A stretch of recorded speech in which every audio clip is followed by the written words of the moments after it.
अस्सलामुअलैकुम वरहमतुल्लाहि वबरकातुहू। अज़ीज़ तलबा, मैं मोहम्मद शहज़ाद ख़ान आप तमाम ही का एक बार फिर अपने इस चैनल एस के एजुकेशन में खैर मकदम करता हूँ। आप तमाम ही का तहे दिल से इस्तकबाल करता हूँ। उम्मीद करता हूँ आप तमाम ही खैर आफियत से होंगे और खुश खुर्रम ज़िंदगी गुजार रहे होंगे। प्यारे बच्चों, आज आपके लिए एक सबक और लेकर हाजिर हुए हैं। सबक का नाम है रोशनाई। सबक का नाम है रोशनाई। इस सबक को पढ़ने से पहले, इस सबक के बारे में जानने से पहले, इस सबक को आगे बढ़ाने से पहले मैं आपको कुछ बातें इस सबक से जुड़ी हुई पहले बताना चाहूँगा। उसके बाद ही आपको सबक आगे पढ़ाऊँगा ताकि आपको समझने में दुश्वारियाँ ना हो। इस सबक के साथ साथ आपको 3 अलग अलग बातें जानने को मिलेंगी। ठीक है, एक एक करके तीनों बातें मैं पहले आपको बताता हूँ, फिर आपको सबक आगे बताता हूँ। पहली बात, ये जो नाम लिखा है रोशनाई, रोशनाई सज्जाद ज़हीर की एक किताब है। ठीक है, उसमें कुछ और भी मुसन्निफ़ीन ने अपनी कहानियाँ लिखी है, तो उन्हीं कहानियों का जो हिस्सा है, उन्हीं कहानी जो किताब है रोशनाई, उसका एक हिस्सा है, उसका एक छोटा सा हिस्सा है जो आपके निसाब में शामिल किया गया है। उसका एक छोटा सा पैसेज है, एक छोटा सा एक मुखड़ा। ठीक है, उसमें से कुछ चंद सफ़हात उसमें से कॉपी करके यहाँ पर दिए गए हैं जो आपके निसाब में शामिल किए गए हैं। तो सज्जाद ज़हीर की किताब है रोशनाई, ठीक है, कहानियों किताब है, उसमें से एक हिस्सा है जो आपके निसाब में शामिल किया गया है, उसी को रोशनाई यहाँ पर नाम दिया गया है। ठीक है, ये हुई पहली बात। दूसरी बात जानने के लिए है कि ये जो सबक है, ये सबक सज्जाद ज़हीर की अपनी खुद की दास्तान के बारे में है कि उसके साथ उनके साथ जो एक वक्त गुज़रा था, जो एक याद उनके साथ गुज़री है, उन्होंने अपने एक बीते हुए कल के बारे में कुछ लिखा है कि एक वक्त ऐसा था, एक बार ऐसा हुआ था। उस बात को, अपनी पुरानी याद को ही इसमें लिखा है। तो वो जो याद है, वो याद किसकी है? तरक्की पसंद तहरीक के बारे में। वो जो याद है, तरक्की पसंद तहरीक का जो इजलास है, जो कॉन्फ्रेंस है, उस कॉन्फ्रेंस के बारे में ही आपने इसमें बताया है। ठीक है, अब आप पूछेंगे तरक्की पसंद तहरीक क्या चीज़ है? तो प्लेलिस्ट में आपको इसका वीडियो मिल जाएगा तरक्की पसंद तहरीक का। तो आप तरक्की पसंद तहरीक का वीडियो पहले देखें तो आपको पूरा पता लगेगा तरक्की पसंद तहरीक क्या चीज़ है। ठीक है, कौन सी कॉन्फ्रेंस का नाम है तरक्की पसंद तहरीक। मैं आपको मुख्तसर तौर पे सिर्फ तरक्की पसंद तहरीक के बारे में ये बताना चाहूँगा। देखिए, इससे पहले, यानी इस कॉन्फ्रेंस से पहले, तरक्की पसंद तहरीक के आने से पहले जो अदब था, जो साहित्य था, जो लिटरेचर था, ये सिर्फ पढ़ने पढ़ाने के हिसाब से ही लिखा जाता था और पढ़ा जाता था। ठीक है, लोगों की तारीफ़ें, समाज की अच्छी बातें, राजा महाराजाओं की तारीफ़ें, उनके क़सीदे लिखना करना, ये अदब सिर्फ वहीं तक था। तरक्की पसंद तहरीक के कुछ मुसन्निफ़ ने, कुछ राइटर्स ने ये बात सोची, उनके जहन में ये ख़याल आया कि हम जो लिखते हैं, हम जो अदीब हैं, हम जो साहित्यकार हैं, हमारा शियार ये होना चाहिए, हमें इस अदब को लोगों के काम में आए, हमें ऐसा अदब बनाना चाहिए। इस अदब को हमें किस काम में लेना चाहिए? आवाम के काम में लेना चाहिए। अब आप सोचेंगे आवाम के काम में कैसे आएगा अदब? देखिए, उस ज़माने का माहौल ये था जब ये कॉन्फ्रेंस मुनक़िद की गई थी, जब इस कॉन्फ्रेंस का क़याम किया गया था, तरक्की पसंद तहरीक जब क़याम किया गया था, तो उस वक्त हमारा मुल्क अंग्रेज़ों का ग़ुलाम था। हमारा मुल्क अंग्रेज़ों का ग़ुलाम था। अब अंग्रेज़ों से इस मुल्क की आज़ादी के लिए, इस मुल्क को आज़ाद कराने के लिए लोगों को उजागर करना है, लोगों को जागरूक करना है, लोगों को मुतासिर करना है, उनके दिल में जोश डालना है। ठीक है, उनको देशभक्त बनाना है, कहने वाली बात, उनको देशभक्त बनाना है। ठीक है, देश की मोहब्बत उनके दिल में डालनी है। तो ये सब बातें उनमें कहाँ से आएगी? कौन उनके घर घर जाकर कौन बताएगा? तो ये चीज़ काम आएगी अदब से। ऐसी चीज़ लिखी जाए, ऐसी बातें लिखी जाए, ऐसे किस्से, ऐसे कहानियाँ, ऐसी राइटर्स, ऐसे नॉवेल्स लिखे जाएँ, ऐसी शायरियाँ लिखी जाए, ऐसी गज़लें, नज़में लिखी जाए जो क्या करे, लोगों में, अवाम में इस बात का जोश पैदा करे कि वो अपने मुल्क की आज़ादी चाहे, उनके दिल में मुल्क की आज़ादी का क्या जाके जोश आए उनके दिल में। ये जो चीज़ पैदा करने वाली बात थी। ना सिर्फ दूसरी चीज़ों को जोड़ा जाए, सिर्फ दकियानुसी बातों को जोड़ा जाए, किस्सों कहानियों को जोड़ा जाए, मनगढ़ंत बातों को जोड़ा जाए, उन चीज़ों से हटकर एक अलग ही लीक पकड़ा जाए जिस पर उन बातों का शुमार किया जाए जो नेचुरल हो कि हाँ, हालात इस वक्त ये हैं, इस वक्त के मौजूदा हालात जो हमारे मुल्क के हैं, उन्हीं बातों को अपनी किस्सों में, कहानियों में, नॉवेल्स में उन नज़्म में, नसर में, हर चीज़ में, गज़ल में, नज़मों में, सब में जोड़ा जाए, उन सभी चीज़ों को शामिल किया जाए। यही था तरक्की पसंद तहरीक का मकसद। समझ गया आप? ये था इसका दूसरा पॉइंट। अब आता है तीसरा और आखिरी पॉइंट इस सबक को जानने से पहले। ये जो रोशनी जो सबक है, ये इसके पहले आपको एक नोट दिया गया है, यादें। क्या दिया गया है? यादें। अब आपको ये बताना चाहूँगा, यादें कोई सिन्फ नहीं है। यादें कोई सिन्फ नहीं है। जैसे इंशाइया एक तरह का सिन्फ है, इंशाइया सिन्फ है, अफसाना निगारी सिन्फ है, नावल निगारी सिन्फ है, ये सब सिन्फ है, पर यादें कोई सिन्फ नहीं है। यादें को आज तक किसी सिन्फ में शामिल नहीं किया गया है। बस एक इंसान के पुराने ख़यालात, एक इंसान के साथ बीती हुई कोई बात जो अपनी याद के तौर पर उसने क्या किया है, लिखना शुरू किया है, उसी को यादें में शामिल कर लिया जाता है। अब यादें किसे कहते हैं पहले ये जानेंगे, फिर सज्जाद ज़हीर के बारे में जानेंगे जिन्होंने इस सबक को लिखा है, ठीक है, उनके बारे में जानेंगे। उसके बाद हम आगे का सबक जानेंगे कि आखिर रोशनी सबक में है क्या। तो रोशनी सबक में कुछ ज़्यादा कुछ जानने के लिए नहीं है। तरक्की पसंद तहरीक किसे कहते हैं मैं बता चुका हूँ। तरक्की पसंद तहरीक का जो पहला इजलास हुआ था, जो पहली कॉन्फ्रेंस हुई थी, उस वक्त के हालात क्या थे, उस वक्त कैसे हालात चल रहे थे, उन्हीं बातों को एक छोटे से निबंध में, एक मजमून के अंदर क्या किया है, शामिल किया गया है। आइए आपका ज़्यादा वक्त ज़ाया न करते हुए मैं एक बात को लेकर चलता हूँ। सबसे पहले हम शुरू करते हैं यादें। यादें किसे कहते हैं? यादें, उर्दू के कई अदीबों ने अपनी ज़िंदगी के अक्सर अहम तजुर्बात और वाक़यात को यादें के उन्वान से मुरत्तिब किया है, यानी लिखा है। यादें के बरअक्स सवानह का दायरा वसी होता है, एक सवाना निगारी भी होती है। अगर आप कहोगे कि एक मुसन्निफ़ ने अपनी यादों को, अपनी बीती हुई बातों को लिखा है, तो वो तो सवाना उम्री हो गई, वो तो सवाना निगारी हो गई। लेकिन सवाना निगारी का दायरा वसी होता है, बहुत बड़ा होता है, बहुत बड़ा हुआ करता है, बहुत विस्तृत हुआ करता है। सवाना निगारी में एक इंसान की ज़िंदगी से लेकर उसके ख़ात्मे तक सारी बातों को स्टेप बाय स्टेप क्या बयान किया जाता है। लेकिन यादें में ऐसा कुछ नहीं होता कि ज़िंदगी का कोई भी अहम किस्सा चुन लिया जाता है और उसी चीज़ को शामिल करके लिख लिया जाता है, ठीक है। यादें बहुत छोटा सा किस्सा होता है। यादें उसी की जेल में आती है। यादें उनमें से, आप पूरी सवाना निगारी लिखी गई है, उसमें छोटी छोटी चीज़ों को अलग अलग पार्टीशन में बांट दिया जाए तो आप उसको यादें कह सकते हैं, उसको पूरी कोई सवाना निगारी नहीं कह सकते। सवाने में तरतीब व तसलसल पाया जाता है, ठीक है, स्टेप बाय स्टेप पाया जाता है, जबकि यादों में सवानही तसलसल की क़ायम रखने की शर्त ज़रूरी नहीं। यादें कलमबंद करने वाला बहुत सी यादों में से महज उन यादों का इंतखाब करता है जो किसी न किसी पहलू से अहम, नुमाया और तवज्जो तलब होती है। बाज़ अदीब यादें के लिए अब याद निगारी की इस्तिलाह भी इस्तेमाल करने लगे हैं। याद निगारी कोई बाकायदा सिन्फ़ अदब तो नहीं है, लेकिन यादें के तहत बाज़ अदीबों की बहुत दिलचस्प तहरीरें सामने आ चुकी हैं।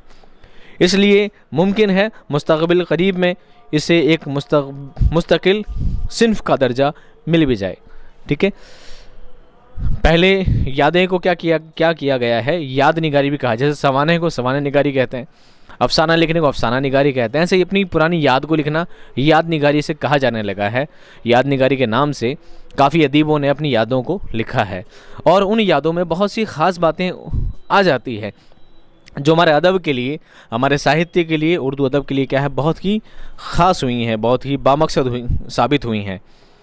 तो हो सकता है इसी तरह अगर यादों को लगातार लिखा जाने लगा, बड़े बड़े अदीब अगर धीरे धीरे इसी तरह ही अपनी यादों को लिखने लगे, तो हो सकता है एक दिन जिस तरह इंशाइया, अफसाना, नावल सभी एक सिन्फ़ है, उसी तरह हो सकता है कि याद निगारी भी एक तरीके से सिन्फ़ आगे जाकर बन सकती है, ठीक है। ये था यादें। ज़्यादा डिटेल में इसके बारे में नहीं जानना है, बस समझना है याद निगारी कैसे कहते हैं, यादों के बारे में लिखना ही याद निगारी कहलाता है, ठीक है।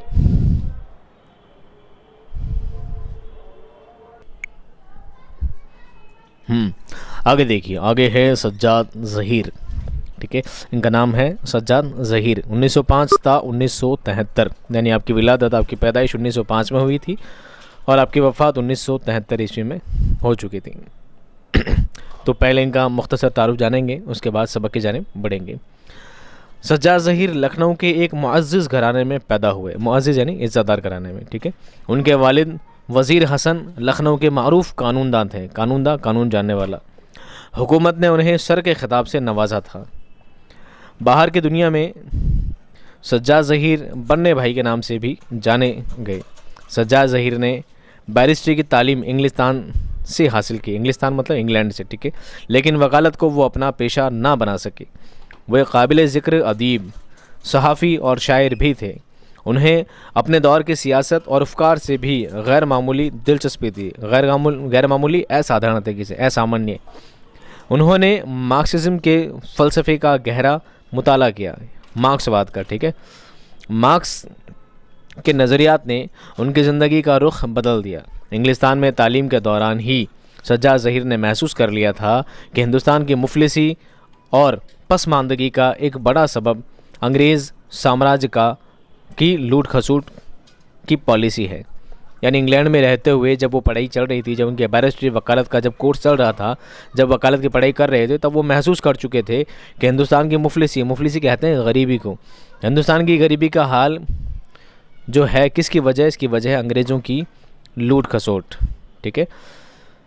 आज़ादी के बग़ैर बेशतर मसाइल का हल मुमकिन नहीं है, और इन सारे हालातों का, हिंदुस्तान की मुफलिसी का, गरीबी का, हिंदुस्तान के पिछड़ेपन का, हिंदुस्तान की इस बुरी हालत का सिर्फ एक ही हल है, हिंदुस्तान की आज़ादी। किससे? अंग्रेज़ों से।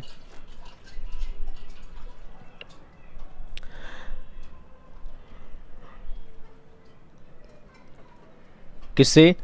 अंग्रेज़ों से। इस ख्याल के तहत सज्जाद ज़हीर ने इंग्लिस्तान में मुल्क राज आनंद, ज्योति घोष और डॉक्टर मोहम्मद दीन तासीर जैसे दोस्तों के साथ मिलकर अदीबों की एक अंजुमन बनाई। वो अकेले नहीं थे, ठीक है। उन्होंने एक तहरीक बनाई, उस तहरीक का नाम एक अंजुमन का मतलब तहरीक ही होता है, ठीक है। एक अंजुमन बनाई, एक कॉन्फ्रेंस बनाई, और उसी का नाम है तरक्की पसंद तहरीक। इस अंजुमन का नाम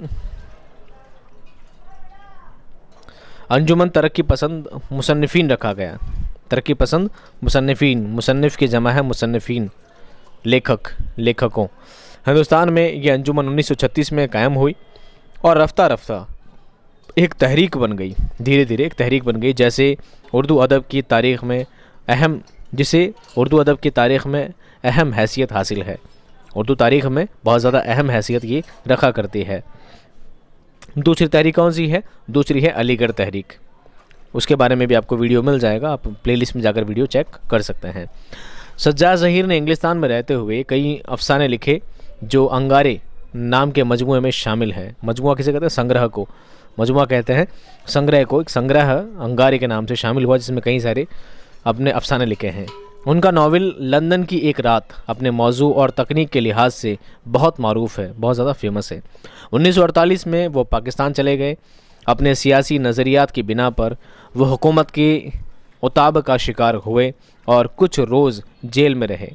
वहाँ उन्होंने रोशनाई और ज़िक्र हाफिज़ जैसी अहम किताबें लिखी। 1955 में वो हिंदुस्तान वापस आ गए और अपना तमाम वक्त तरक्की पसंद तहरीक के लिए वक्फ़ कर दिया, अपनी ज़िंदगी को खर्च कर दिया। अंजुमन की सरगर्मियों के साथ साथ उन्होंने लिखने का सिलसिला भी जारी रखा, तहरीक में हिस्सा लेते रहे। इस तहरीक के सबसे अहम कारकुन हैं आप, अहम रुकन हैं आप इस तहरीक के, और साथ में लिखने का सिलसिला आपने जारी कंटिन्यू आप लिखते भी रहे।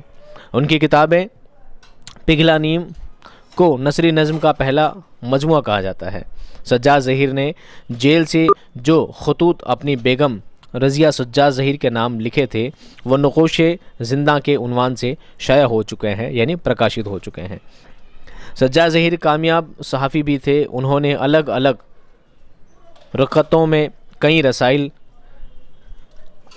अलग अलग वक्तों में कई रसाइल, अखबारात, मसलन चिंगारी, भारत, कौमी जंग, आवामी दौर और हयात की इदारत के फ़राइज़ अंजाम दिए। तो ये था सज्जाद ज़हीर का मुख्तसर तारुफ़। आपको इसके बारे में भी ध्यान रखना है, क्योंकि किसी भी शायर के बारे में, किसी मुसन्निफ़ के बारे में, किसी की हालात ज़िंदगी के बारे में सवाल हमेशा रहता है। आइए सबक की जानिब चलते हैं। इस सबक से क्या बातें जानने को मिलेंगी? ये सबक कुछ नहीं है, सिर्फ़ तरक्की पसंद तहरीक का जो पहला इजलास हुआ था, तरक्की पसंद तहरीक का उस कॉन्फ्रेंस का जो पहला इजलास हुआ था, उसी पहली मीटिंग के बारे में इसमें बताया गया है कि सज्जाद ज़हीर ने पहली बार डॉक्टर इकबाल से, अल्लामा इकबाल से उनकी पहली मुलाकात हुई थी, उसी के बारे में इसमें लिखा हुआ है। आइए देखते हैं उस वक्त के हालात रहते हैं। सबक का नाम है रोशनाई। 1937 की गर्मियों के शुरू में पंजाब किसान कमेटी का सालाना इजलास अमृतसर में होना करार पाया। सूबाए मुत्तहिदा के किसान सभा के कारकुनों की हैसियत से डॉक्टर अशरफ को और मुझे उस कॉन्फ्रेंस में शिरकत के लिए मदऊ किया गया। क्या कह रहे हैं? ये कौन लिख रहा है? ये लिख रहे हैं सज्जाद ज़हीर। कौन लिख रहे हैं? सज्जाद ज़हीर लिख रहे हैं, अपने ही बारे में बात बता रहे हैं कि 1937 की गर्मियाँ शुरू हुई थी और पंजाब किसान कमेटी का जो सालाना जो जलसा हुआ करता था, उसी सालाना इजलास जो हुआ करता था, वही इजलास होना करार पाया।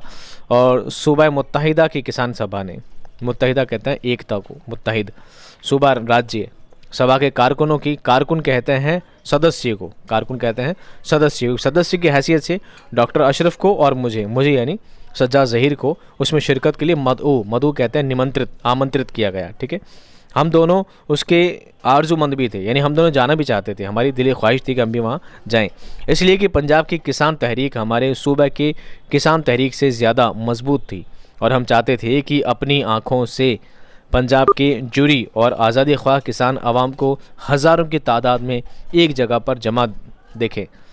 ये खुद इसलिए जाना चाहते थे क्योंकि पंजाब के जो किसान थे वो बहुत क्या जुरी थे। जरी कहते हैं हिम्मत वाले, जरी कहते हैं बहादुर को। ठीक है, बहुत ज़्यादा बहादुर थे और हम चाहते थे कि बहुत सारे बहादुर किसानों को एक जगह, एक मंच पर, एक ही पंडाल में हम देखना उन्हें चाहते थे। इसलिए हमारी भी ख्वाहिश थी कि हम उस इजलास में हम खुद जाना चाहते थे।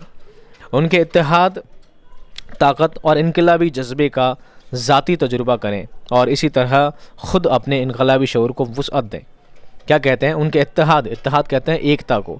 हम चाहते थे कि हम वहाँ पर जाएं, उनका इत्तेहाद देखें, उनकी एकता देखें, उनकी ताकत देखें, उनका इनकलाबी जज्बा, इनकलाब कहते हैं आंदोलन को, ठीक है, इनकलाब करने को, उनकी क्रांति को, उनके आंदोलन को देखें और उनका ज़ाती तजुर्बा करें, ख़ुद देखें, इंडिविजुअल हम जाकर उसका तजुर्बा करें कि उनकी हिम्मत की वजह क्या है, किस तरह वो लोग कितनी हिम्मत में, इतनी एकता के साथ वो लोग रहा करते हैं और अपने हकूक़ के लिए, अपने हुकूक़ के लिए लड़ा करते हैं।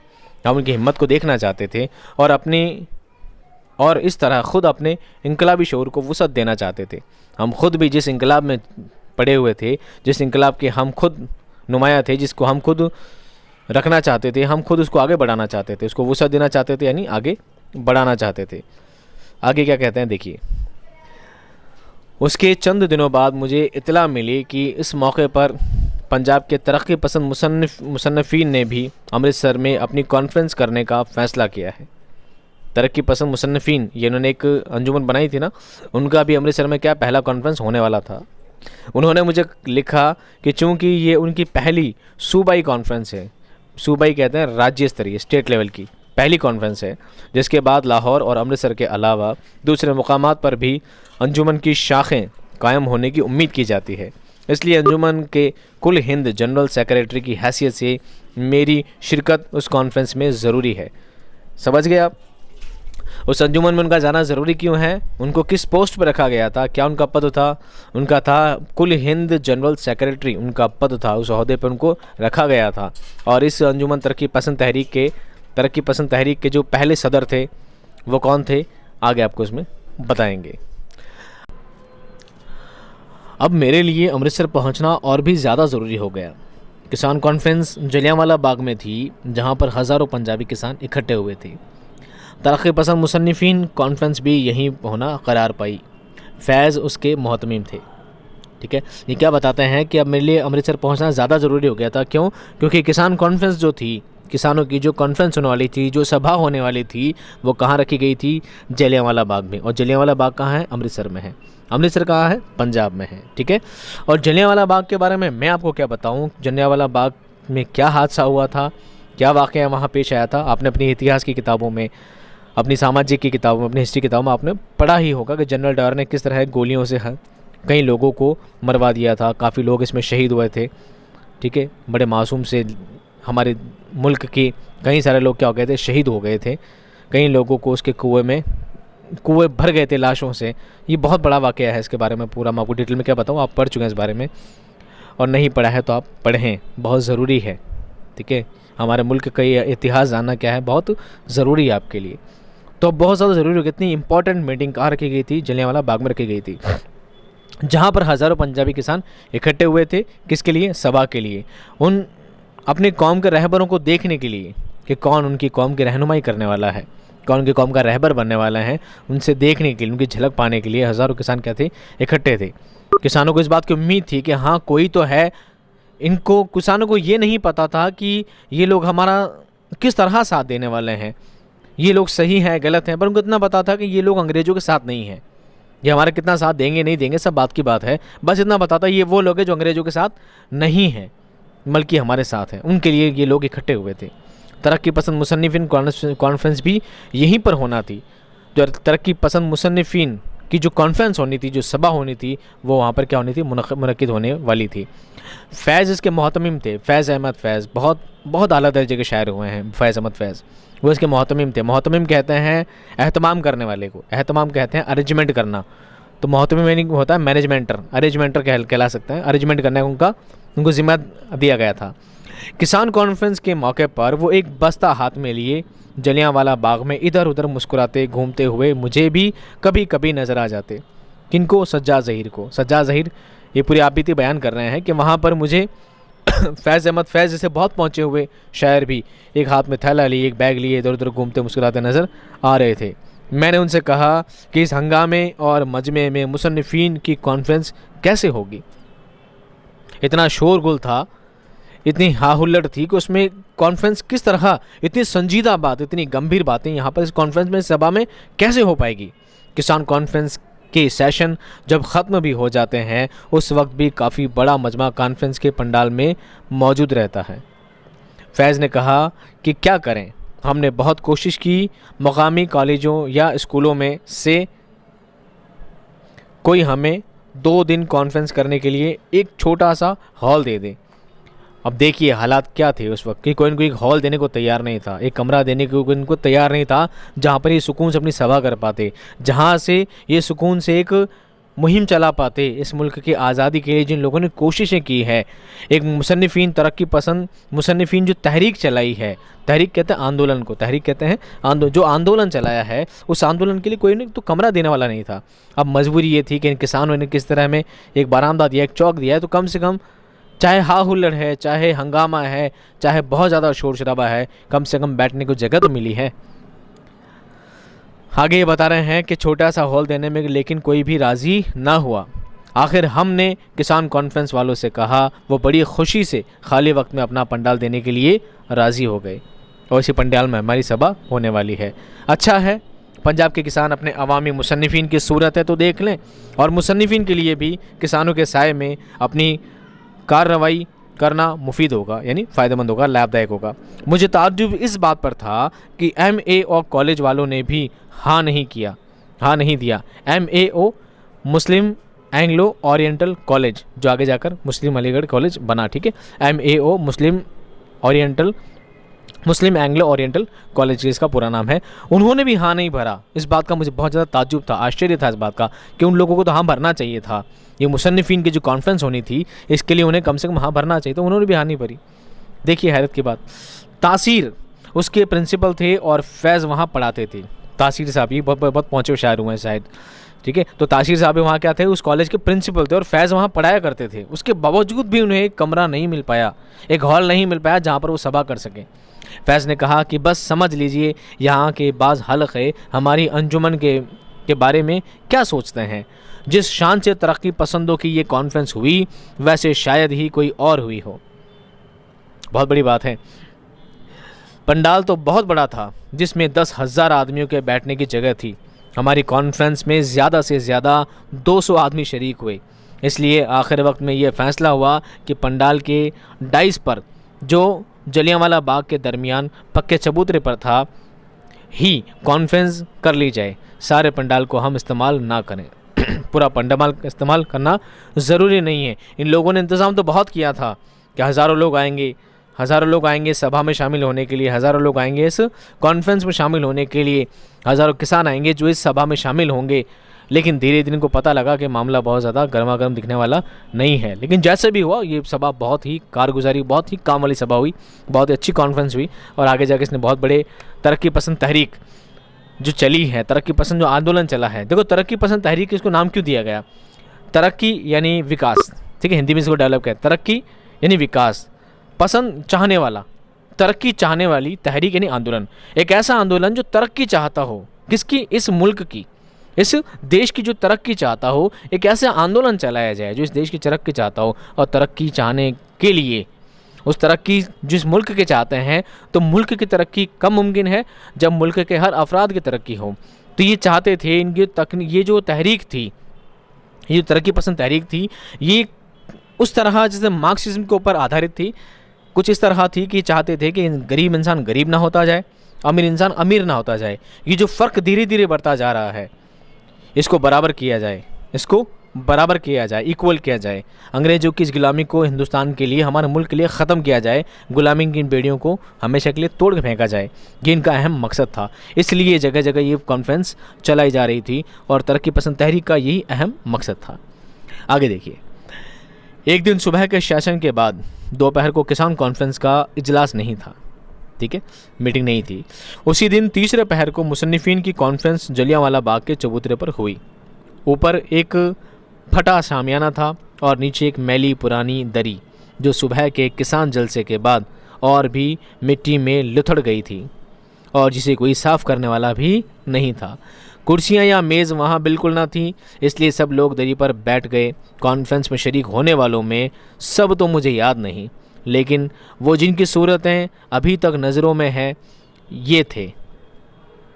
अब ये सज्जाद ज़हीर क्या फरमाते हैं? देखो, सज्जाद ज़हीर उस वक्त के हालात बता रहे हैं कि मैं आज आपको बता रहा हूँ कि देखिए, आपने सुना होगा कई जगह बज़्म गालिब होती है।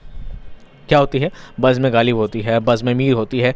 सिर्फ इन शायरों के नाम से, सिर्फ इन शायरों के, इन अदीबों के नाम से, इन साहित्यकारों के नाम से जो महफ़िलें हुआ करती है, जो बड़े बड़े सेशन हुआ करते हैं, बहुत आलीशान हुआ करते हैं, बहुत ही आलीशान हुआ करते हैं। हज़ारों की तादाद में पब्लिक आती है और बहुत बड़े बड़े शायर, बहुत बड़े बड़े कवि, बहुत बड़े अदीब आते हैं, अपनी बातें रख कर जाते हैं। बहुत आला स्टेज सजाया जाता है, बहुत हैवी, बहुत आलीशान काम किया जाता है।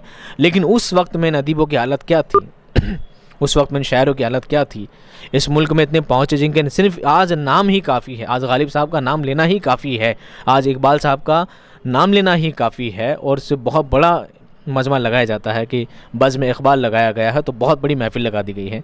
लेकिन उस ज़माने में हालात क्या थे? उनके पास एक कमरा नहीं था, एक हॉल नहीं था जहाँ पर वो सभा कर पाएँ। इतनी बुरे हालात में उस वक्त बस मुल्क को किसी तरह हिंदुस्तान को आज़ाद कराना था, बस मकसद ये था। हिंदुस्तान को क्या करना था? आज़ाद करना था। और सुबह जो किसान पंडाल था, वहाँ इन्होंने मीटिंग करने का सोचा था। अब दिन भर वहाँ सुबह किसानों की पंचायत चलती थी, मीटिंग चलती थी, किसानों की कॉन्फ्रेंस चला करती थी, तो पूरा गंदा हो जाता था, ज़मीन लुथड़ गई थी, पूरा मिट्टी में भर गई थी। और इतना बड़ा पंडाल इस्तेमाल ना करके उन्होंने सिर्फ एक चबूतरे पर ही अपनी मीटिंग कर ली थी। ये कॉन्फ्रेंस तरह चलने लग गई थी। अब सज्जाद ज़हीर यही बताते हैं कि बहुत से लोग तो नहीं थे, पर हाँ, कुछ खास लोगों की शक्लें मुझे अभी तक क्या है, याद है। सबके बारे में नहीं पता। इंसान को जब बातें बहुत ज़्यादा पुरानी हो जाती है तो हर बात उसे याद नहीं रहती, पर कुछ खास बातें, कुछ खास लोग होते हैं जो इंसान के जहन से निकलते नहीं हैं।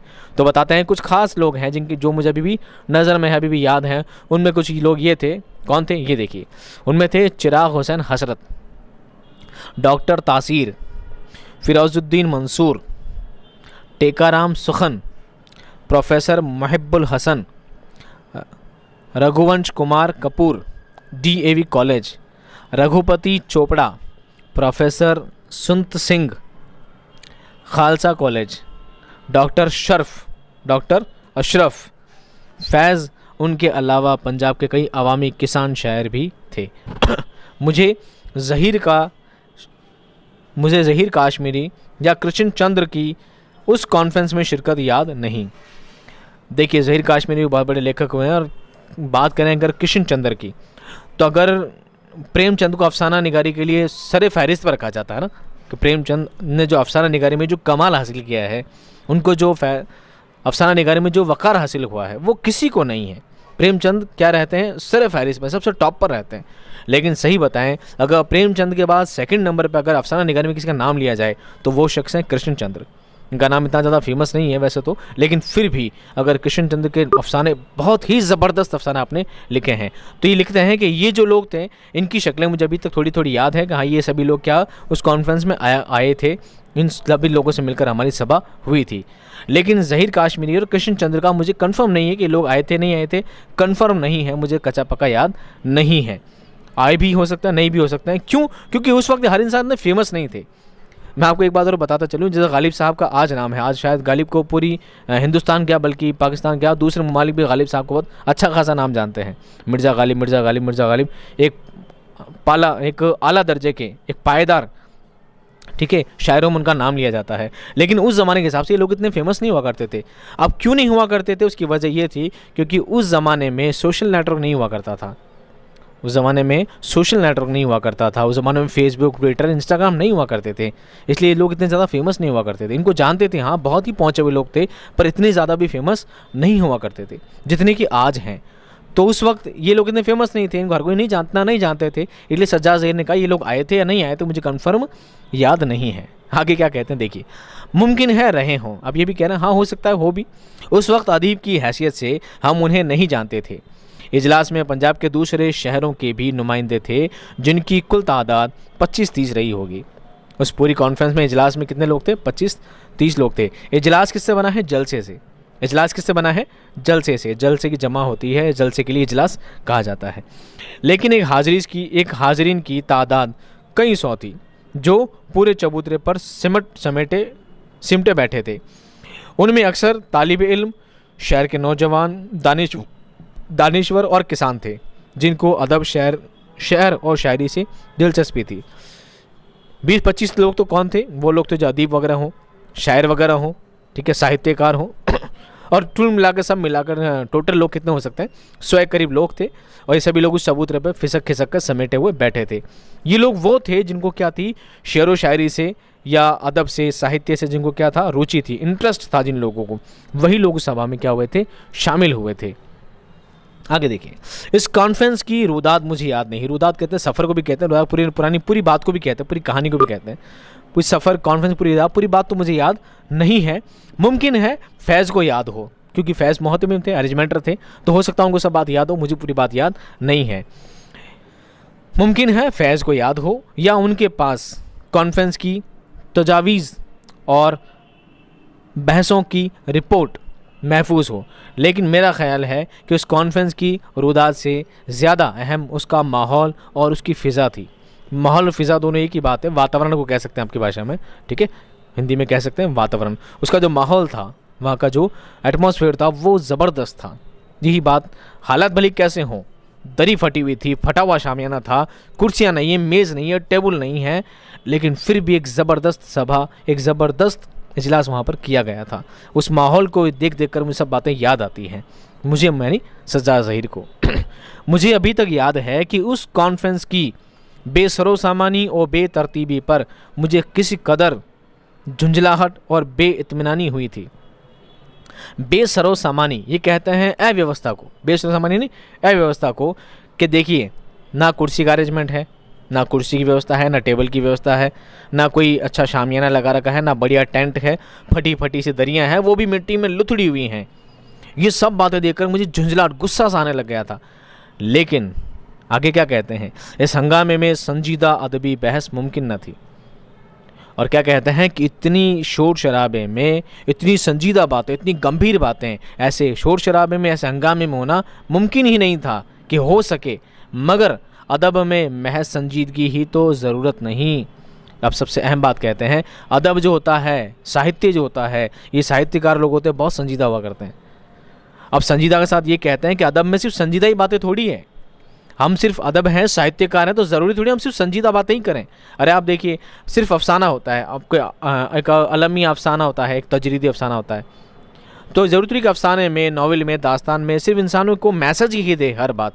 थोड़ा उनका मनोरंजन भी होता है, थोड़ा इंशाइये भी लिखे जाते हैं, ठीक है। आपने कवि सुने हैं, बड़े बड़े कवि होते हैं जो क्या बोलते हैं उसे, इंग्लिश में वर्ड याद नहीं आ रहा मुझे भी, सटायर, है ना, एक सटायर वर्ड होता है। तो एक कविताओं के ज़रिए, सटायर के ज़रिए हम उन बातों को आलोचनात्मक करना, यही अदीब का काम थोड़ी है। आपने हास्य कवि भी सुने होंगे, है ना, तो सिर्फ संजीदा बातें ज़रूरत है, थोड़ा इंसान का माहौल चेंज करना भी अदीबों का काम है।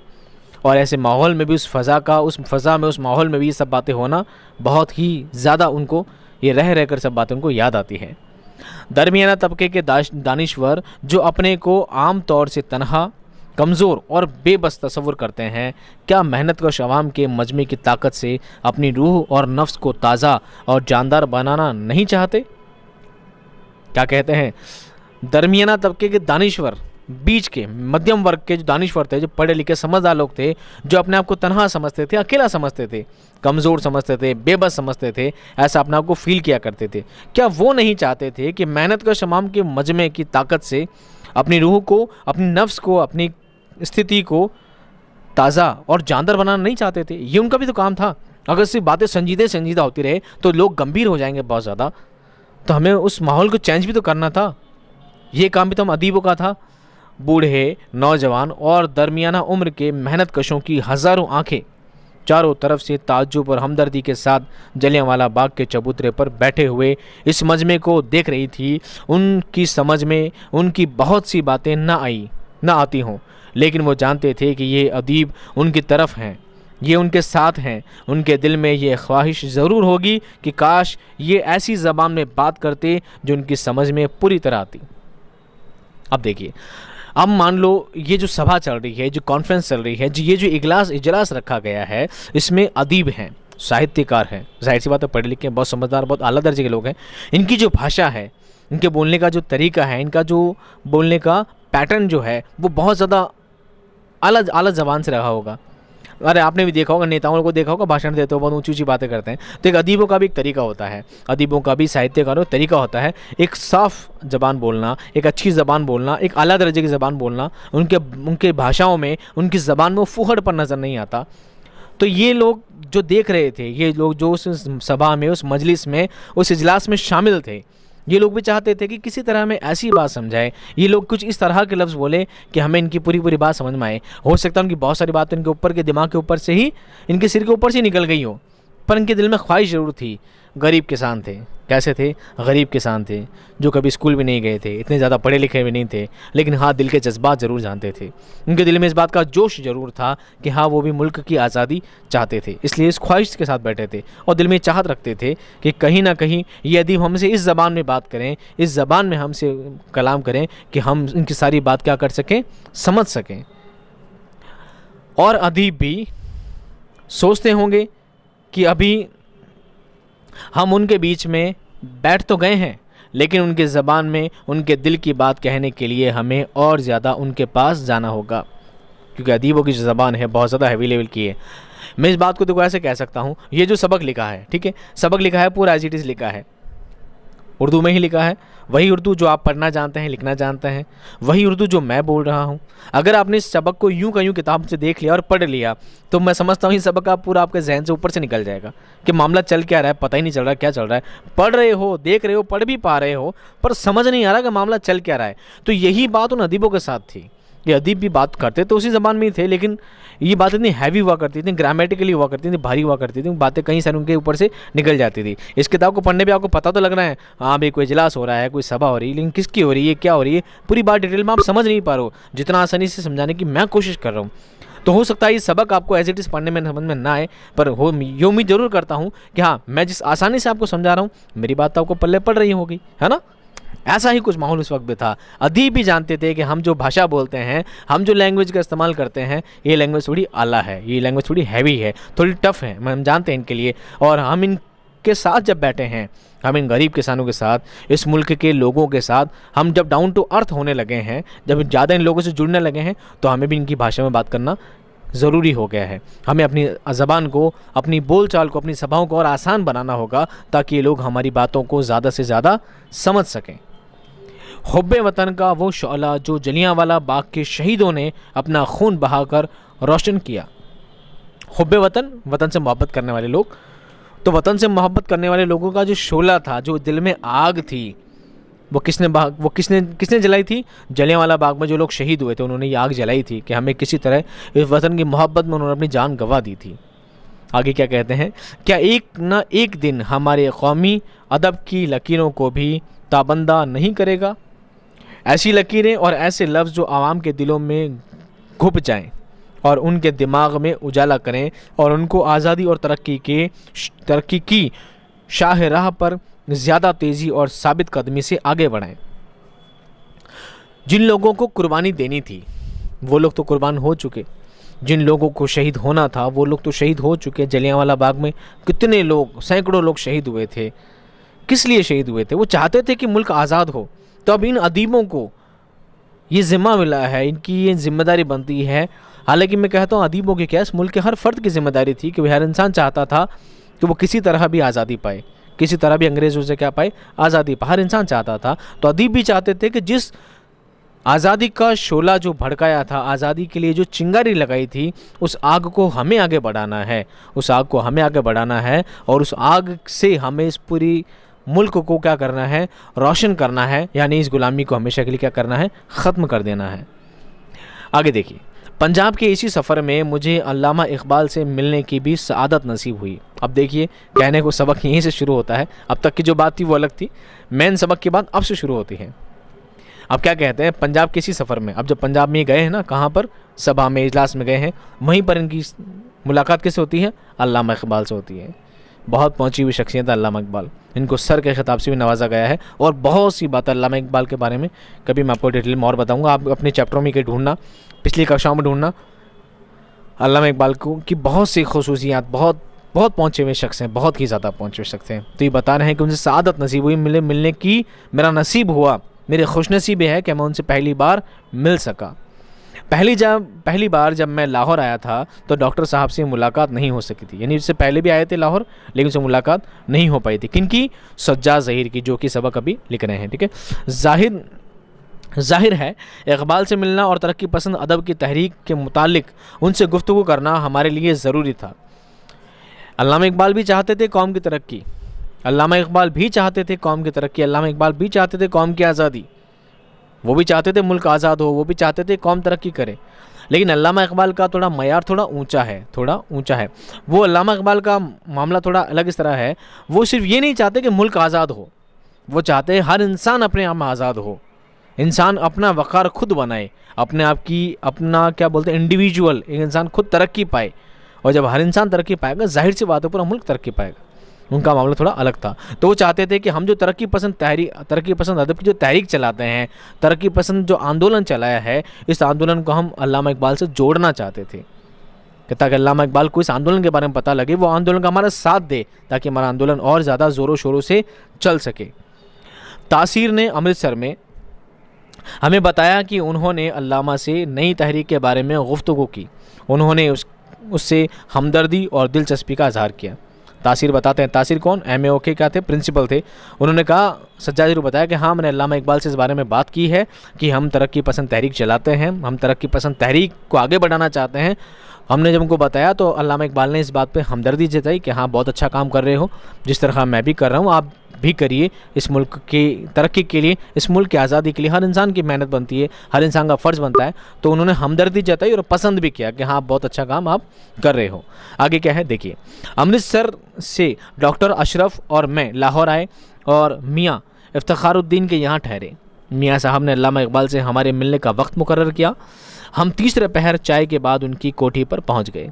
गर्मियों के दिन थे और इकबाल अपनी कोठी के बाहर एक खुरदुरी बांध की चारपाई पर नीम दराज अपने बिस्तर का तकिया लगाए बैठे थे और हुक्का पी रहे थे। वो अशरफ से और मुझसे बड़े तपाक और शफ़क़त से मिले, यानी बहुत खुशी से मिले, हमसे मुलाकात की जो बहुत खुशी से।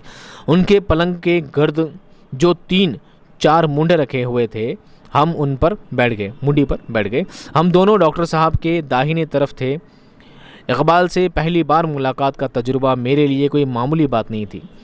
अरे आपको सोचो, कोई बहुत बड़ी सेलिब्रिटी होती है ना, कोई बहुत बड़ी सेलिब्रिटी होती है और पहली बार जब हमसे मिलते हैं तो हम क्या कहते हैं कि ये वक्त, ये बात हमारे लिए कभी भी क्या नहीं होगी, हमारे लिए ज़िंदगी का बहुत अहम हिस्सा है, बहुत सुनहरा दिन है हमारे लिए, ये बात अपनी ज़िंदगी में भूल नहीं पाएंगे। तो सज्जाद ज़हीर के लिए यही बात कुछ इस तरह थी। अल्लामा इकबाल एक बहुत बड़ी सेलिब्रिटी थे उनके लिए, और उनके लिए बहुत आसान, बहुत साधारण दिन नहीं था हमेशा की तरह। आज का दिन बहुत ज़्यादा ख़ास था उनके लिए। उनसे पहली बार की मुलाकात कोई आसान बात नहीं थी, उनके लिए बहुत ही ख़ास बात थी। उनका कलाम बचपन से हमारे जहन और रूह बल्कि खून में रचा हुआ था। छोटी उम्र में जब हमारी ज़बान में लुकनत थी, लुकनत कहते हैं हकलाहट को, लुकनत कहते हैं हकलाहट को, लुकनत थी, हमको उनके कौमी और मिली तराने याद कराए गए थे। जूँ जूँ उम्र बढ़ी और शऊर आया, मुसद्दस हाली के साथ साथ शिकवा, ख्वाब शिकवा, शमा व शायर के बेशतर हिस्से विर्द ज़बान रहते थे। विर्द ज़बान, विर्द कहते हैं जपना, हिंदी में कह सकते हैं विर्द यानी जपना, किसी बात को बार बार जपना, खुदा के कलाम को बार बार किसी बात को रिपीट करना क्या कहलाता है? जपना कहलाता है। बेशतर हिस्से विर्द ज़बान थे। विर्द ज़बान यानी ज़बान पर रटे हुए थे। शहज़ाद शेर बताते हैं कि हम जब छोटे थे तो हमें बचपन से ही अल्लामा इकबाल के शेर को, उनकी कौमी शायरियों को, नज़मों को बचपन से ही पढ़ाया गया था, रटाया गया था। सारे जहाँ से अच्छा हिंदुस्तान हमारा, सारे जहाँ से अच्छा हिंदुस्तान हमारा, पढ़े जाओ पढ़े जाओ पढ़े जाओ। तो हम जब हमारे ज़बान में लुकनत थी, जब हम इतने छोटे थे कि हम अपने ज़बान से पूरा लफ्ज़ बोल भी नहीं पाते थे। साले जहाँ चच्चा हिंदू तामाला, ठीक है, कुछ ऐसी हमारी ज़बान हुआ करती थी। उस वक्त से हमें अल्लामा इकबाल की ये कौमी तराने रटाए जाते थे। तो हमसे इतनी मोहब्बत थी उन नज़मों से, उनके उन अशार से। और सोचिए जैसे जैसे हम बड़े होते गए, हमारे जहन में उनकी वो शायरियाँ धीरे धीरे रचती गई, बढ़ती गई, बल्कि जहन में क्या, हमारे खून में बस गया। कहते हैं देशभक्ति हमारे खून में बस गई, इतना ज़्यादा हमने उनके कलाम को पढ़ा है। और सोचिए वो शख्सियत जिसको मैं बचपन से पढ़ता आ रहा हूँ, आज वो मेरे सामने बैठी है, मैं उनसे बात कर रहा हूँ। तो सोचिए उनके लिए कितना बड़ा दिन होगा, उनके लिए कितनी ख़ास बात हो सकती है ना। ये बात वो बताना, फील कराना चाहते हैं। इस बात को आप फील करिए। जैसे आज तक आप जितने भी वीडियो आपने सब मेरे देखे ही हैं। मान लो मैं कभी लाइव भी आ जाता हूँ, ठीक है, आपने लाइव भी मुझे कभी देखा होगा। लेकिन सोचिए किसी दिन ऐसा हो कि हाँ, आपका किसी दिन राजस्थान आना हो और आप राजस्थान में सचमुच मुझे मेरे किसी स्कूल में आप मुझे मिल जाएं, ठीक है, मुझे कहीं बाज़ार में आप दिख जाएं, तो सोचिए आपके लिए क्या खुशी की बात होगी। हाँ, वही सर हैं जो मैं पढ़ाया करते हैं सर। ये तो नहीं जानता आप मुझसे कितनी मोहब्बत रखते हैं। बहरहाल अगर मोहब्बत रखते हैं तो बेशक कमेंट करके बताइएगा। चलिए आगे क्या कहते हैं, देखिए। इंग्लिस्तान की तालीम के ज़माने में इकबाल का फ़ारसी कलाम पढ़ते रहे। मैं ख़ुद जब अपनी ज़हनी और अदबी तरबियत के मुतालिक अपने तालिब इल्म के ज़माने, तालिब इल्म कहते हैं स्टूडेंट को ना, तालिब इल्म के ज़माने, स्टूडेंट लाइफ के ज़माने का ख्याल करता हूँ तो उर्दू के शायरों में अनीस, गालिब, हाली और इकबाल का सबसे ज़्यादा हिस्सा नज़र आता है। वो कहते हैं जब मैं खुद स्टूडेंट था, मैं खुद बच्चा था, जब मैं किताब पढ़ता था तो सबसे ज़्यादा मुझे शायर बहुत पहुँचे कौन लगते थे? गालिब, अनीस, मिर्ज़ा अनीस, ठीक है, जिन्होंने मरसिया निगारी में जो मकाम हासिल किया है, उनका जैसा दूसरा कोई नहीं। उनके बाद अगर दूसरा नाम आता है तो दबीर का नाम आता है, मिर्ज़ा दबीर का नाम, ठीक है। तो अनीस का नाम से सरे फहरिस्त, फिर नाम आता है गालिब साहब का, फिर आता है अल्ताफ़ हुसैन हाली का और आता है अल्लामा इकबाल का। ये नाम मुझे ज़्यादा याद हैं क्योंकि मैं बचपन से ही इनको पढ़ता आ रहा हूँ और बचपन से मैं भी पढ़ता आ रहा हूँ, ठीक है। आगे देखिए। हमारे साथ अल्लामा इकबाल के इल्तिफ़ात और इनायत का अंदाज़ा ही कुछ ऐसा था कि मुझे जुर्अत हुई कि सबसे पहले उनसे हमें जो इख्तलाफ और शिकायतें थी वही उनके सामने पेश कर दूं और महज़ अक़ीदतमंदी की बातें ना करूं। सोशलिज़म के बारे में गुफ्तगू शुरू हुई। अब ये क्या कहते हैं, आगे देखिए।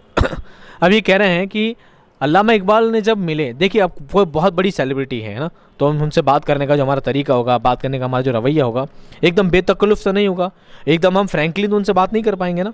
लेकिन कह रहे हैं कि अल्लामा इकबाल का हमसे बात करने का तरीका इतना ज़्यादा मुअस्सर था, बहुत ज़्यादा बिल्कुल क्या कहते हैं खुले विचारों वाला था, इतना फ्रैंकली उन्होंने हमसे बात किया कि मेरी जुर्अत हो गई, मेरी हिम्मत हो गई। बात जुर्अत कहते हैं हिम्मत होने को, कि मेरी हिम्मत हो गई कि हाँ मैं अपने दिल में जो बात लेकर आया था उसे बिल्कुल फ्रैंकली कह दूँ।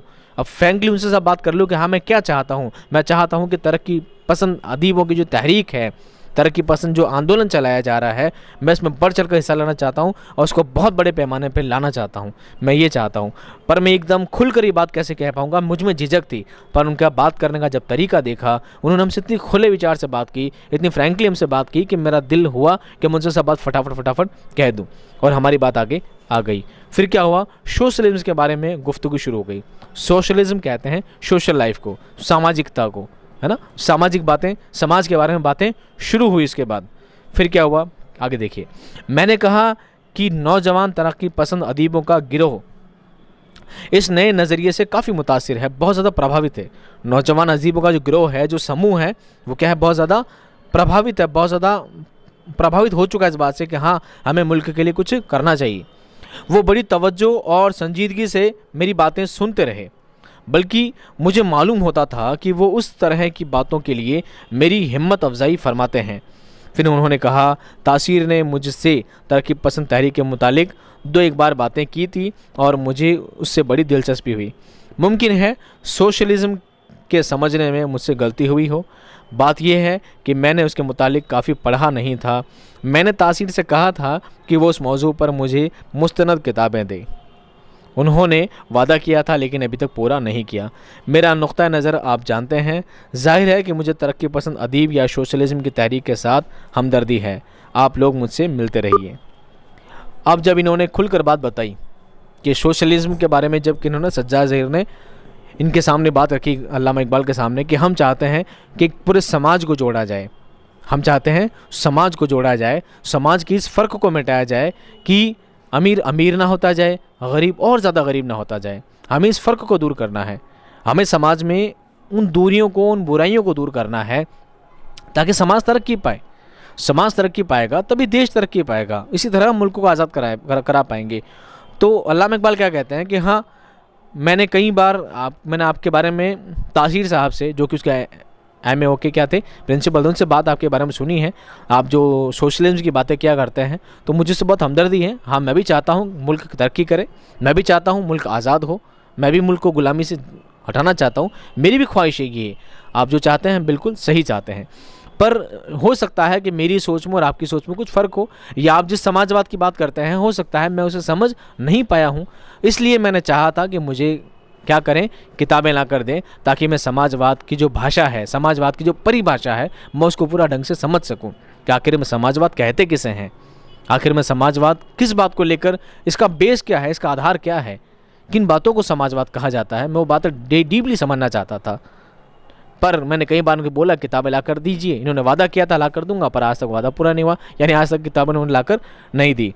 पर फिर भी आपने जो तहरीक चलाई है आपने जो आंदोलन चलाया है, मैं उससे हमदर्दी रखता हूँ। मैं भी चाहता हूँ मैं आपके आंदोलन के साथ मैं भी आपके आंदोलन के साथ हूँ, आपकी तहरीक के साथ हूँ। आप लोग मुझसे मिलते रहिएगा। इंशाल्लाह हम आगे इस काम को और आगे बढ़ाएंगे। ऐसी उन्होंने बात कह दी। किन्होंने? अल्लामा इकबाल साहब ने। आखिर में क्या होता है देखिए। अल्लामा इकबाल से तरक्की पसंद अदब की तहरीक के मुतालिक हमारी बातचीत तिश्ना और नामुकम्मल रही। तिश्ना कहते हैं प्यासे को, नामुकम्मल कहते हैं अधूरे को। उनसे हमारी बातचीत तो हुई, बहुत देर बात हुई, लेकिन फिर भी बात रह गई प्यासी। कई बार होता है ना, इंसान बहुत ज़्यादा प्यासा होता है, बहुत पानी पी लेता है, उसके बाद भी क्या लगता है मैं प्यासा का प्यासा ही हूँ, अभी तो और पीना था, अभी तो और पीना था। तो उनकी बातचीत तो हुई, बात बहुत ज़्यादा हुई, उसके बावजूद भी उनको ऐसा लगा कि शायद हमारी बात अभी अधूरी रह गई है, अभी तो हमारी पूरी बात खुलकर नहीं हो पाई थी, अभी तो बहुत से मसले मसाइल पर बात करनी थी। लेकिन इंसान हज़ारों मुद्दों को लेकर हज़ारों बातें कैसे कर सकता है? उसके लिए 2 बार 4 बार 5 मीटिंग होना ज़रूरी था। अल्लामा इकबाल से तरक्की पसंद अदब की तहरीक से मुतालिक हमारी बातचीत तिश्ना और नामुकम्मल रही। इस बात का मुझे अफसोस रहा, रंज रहा, ख़ास तौर पर इस वजह से कि अल्लामा इकबाल ने हमारी तहरीक के साथ दिलचस्पी और हमदर्दी का इजहार किया था। यानी मुझे भी खुशी हुई कि जिस काम को लेकर मैं उठा हूँ, जिस काम का मैंने बीड़ा उठाया है, जो तहरीक मैंने चलाई है, जो आंदोलन के साथ मैं हूँ, मुझे इस बात की भी खुशी थी कि वो भी मेरे आंदोलन के साथ थे, हमदर्दी जताई थी। मैंने तहैया किया कि अगली बार जब भी पंजाब आऊँगा तो उनसे फिर मिलकर तहरीक के मुतालिक ज़्यादा वजाहत से गुफ्तगू करूँगा। अब एक बार मीटिंग जैसे तैसे होनी थी हो गई, लेकिन मैं तहैया किया, मैंने इस बात का कमिटमेंट किया कि मैं जब भी आऊँगा, दोबारा मेरा जब भी आना होगा, पंजाब जब भी आना होगा, तो मैं उनसे दूसरी मीटिंग में सारी बातें क्या कर दूँगा, क्लियर कर दूँगा। सारे मुद्दे मैं हमेशा के लिए क्या कर दूँगा, क्लियर कर दूँगा। मेरी पूरी दिली ख्वाहिश थी, मैं कमिटमेंट करके वहाँ से निकला था। लेकिन बदकिस्मती से उसका मौका नहीं मिला। लेकिन मेरी बदकिस्मती है कि मेरे को दोबारा मीटिंग करने का मौका मिला ही नहीं। क्यों नहीं मिला? जब मैं दोबारा लाहौर गया तो वो ताहिर क़ुदसी इस जहान से परवाज़ कर चुका था। यानी जब मैं दोबारा गया तब तक अल्लामा इकबाल खुदा को प्यारे हो चुके थे। इस बात का उन्हें रंज भी रहा और अफसोस भी रहा। तो ये बात उन्होंने अपने इस रोशनाई में लिखा था, जिसका एक हिस्सा आपके निसाब में शामिल किया गया है और आपको बताया गया है यादें के रूप में। और मैं आपको पहले बता चुका हूँ, यादें कोई सिन्फ नहीं है, यादें कोई सिन्फ नहीं है। हालांकि याद दहानी के नाम से, याद निगारी के नाम से इसको सिन्फ के तौर में कभी कभी इस्तेमाल कर लिया जाता है, लेकिन हो सकता है आने वाले वक्त में यादें को भी एक सिन्फ, मुकम्मल सिन्फ मान ली जाए। तो ये पहला इजलास तरक्की पसंद तहरीक के बारे में जो था, उसके बारे में सज्जाद ज़हीर ने अपनी यादों को, अपनी पुरानी बातों को ज़ाहिर किया है। तरक्की पसंद तहरीक का मैं एक वीडियो और लेकर आऊँगा, आप डिटेल में उसे जाकर सुनना और समझना तरक्की पसंद तहरीक क्या है। ठीक है, बहुत ईजीली है। तरक्की यानी विकास, तरक्की चाहने वाली तहरीक, तरक्की चाहने वाला आंदोलन, है ना। बस ज़्यादा डीपली इसमें नहीं जाना है। इसका वीडियो आएगा, उसमें आपको सारी बातें मैं आपको डीपली, बहुत ही अंदर तक, बहुत ही ख़ास तौर पर वही की बात को बहुत ज़्यादा खुले तौर पर समझाने की पूरी कोशिश करूँगा। अगर वीडियो पसंद आया है प्लीज़ लाइक करें, प्लीज़ ज़्यादा से ज़्यादा लाइक करें, अपने दोस्तों में भी शेयर करें। और टर्म 2 को लेकर आपको जो भी कन्फ्यूजन रहती है, टर्म 2 को लेकर, आपके एग्ज़ाम को लेकर आपको जो भी समस्याएं रहती हैं, जो क्यूरी रहती है, जो प्रॉब्लम रहती हैं, उनको आप कमेंट बॉक्स में ज़रूर लिखें, ताकि मैं आपके प्रॉब्लम्स का, आपकी क्यूरीज़ का सॉल्यूशन कर सकूं। मिलता हूं आपसे नेक्स्ट वीडियो में, तब तक खुश रहिए, आबाद रहिए, खुदा हाफ़िज़।